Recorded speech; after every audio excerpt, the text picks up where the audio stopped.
মেরে ভাই, আমি অনেকক্ষণ ধরে বসে আছি। হঠাৎ মনে হলো আমি তো একাই বসে আছি, তাহলে আমার সাথে কে আছে? তখন দেখলাম আমার হাতে একটা ফোন আছে। তারপর হঠাৎ আরেকটা কথা মনে পড়লো, আমি যখন দুনিয়া ছেড়ে চলে যাব তখন তো আমার সাথে কেউই থাকবে না, থাকবে শুধু আল্লাহ। তাহলে আমি কেন এরকম ফালতু টাইম অপচয় করছি?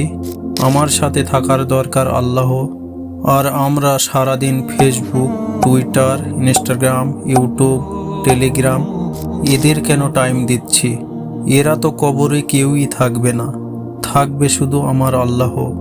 তুমি ড্যান্সের ভিডিও বানাতে পারো, তুমি গানের ভিডিও বানাতে পারো, কিন্তু আল্লাহর কাছে কোনো মূল্য নাই এসব।